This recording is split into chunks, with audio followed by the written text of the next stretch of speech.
School ছাত্রছাত্রীদের জন্য রাজ্য সরকারের একটি উদ্যোগ হলো তরুণের স্বপ্ন প্রকল্প। ছেলে মেয়েদের আমরা স্মার্টফোন দিই।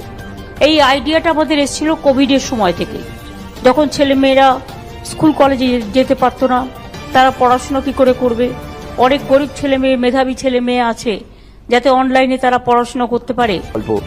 2011 সাল থেকে প্রতি বছর দ্বাদশ শ্রেণীর ছাত্রছাত্রীদের ট্যাব বা স্মার্টফোন কেনার জন্য 10,000 টাকা করে দেওয়া হয়। রাজ্যের বাজেট ঘোষণার সময় চন্দ্রিমা ভট্টাচার্য তিনি কিন্তু জানিয়েছেন এবার থেকে একাদশ শ্রেণীতেই দেওয়া হবে তরুণের স্বপ্ন প্রকল্পের 10,000 টাকা।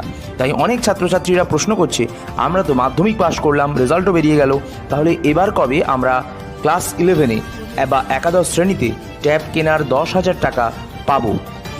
আজকের এই তথ্যটি জানতে ভিডিওটি পুরোটা স্কিপ না করে দেখতে থাকো।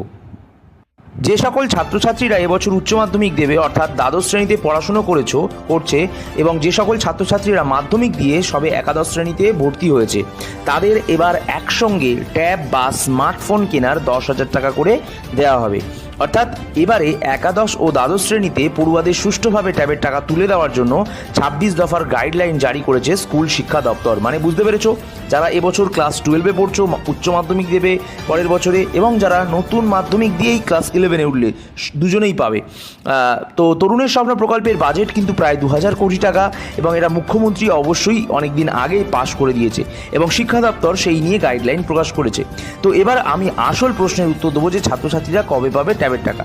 যেহেতু এবারে একাদশ ও দ্বাদশ শ্রেণীর ছাত্রছাত্রীদের একসঙ্গে তরুণের স্বপ্নের প্রকল্প টাকা দেওয়া হবে, সেক্ষেত্রে দ্বাদশ শ্রেণীর ছাত্রছাত্রীদের কাছ থেকে তাদের আধার কার্ড ও ব্যাংকের ডিটেলস সহ সমস্ত কিছু বেশিরভাগ স্কুল ভর্তির সময় সংগ্রহ করে নিয়েছে, এবং একাদশ শ্রেণীর ছাত্রছাত্রীদেরও কিন্তু ব্যাংকের ডিটেলস, আধার কার্ড কিছু কিছু স্কুল একাদশ শ্রেণীতে ভর্তির সময় সংগ্রহ করেছে।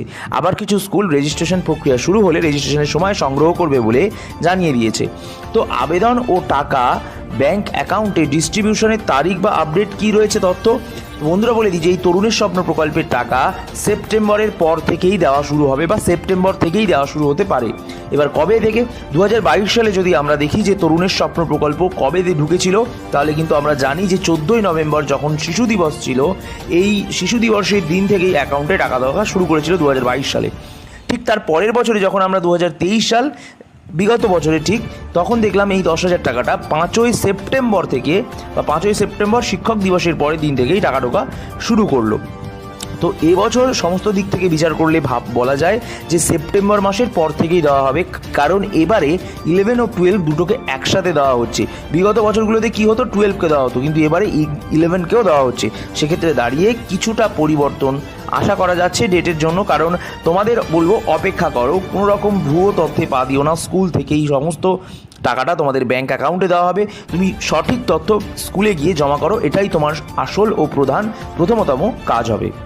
ছেলেদের জন্য উচ্চশিক্ষায় স্বামী বিবেকানন্দ স্কলারশিপ আছে। আগে 80% পেলে পেত, এখন 60%ই করে দেওয়া হয়েছে। তাছাড়াও 10 লাখ টাকা থেকে আপনি প্রয়োজনে 2 লাখ টাকা নিতে পারেন, আপনি প্রয়োজনে 3 লাখ টাকা নিতে পারেন।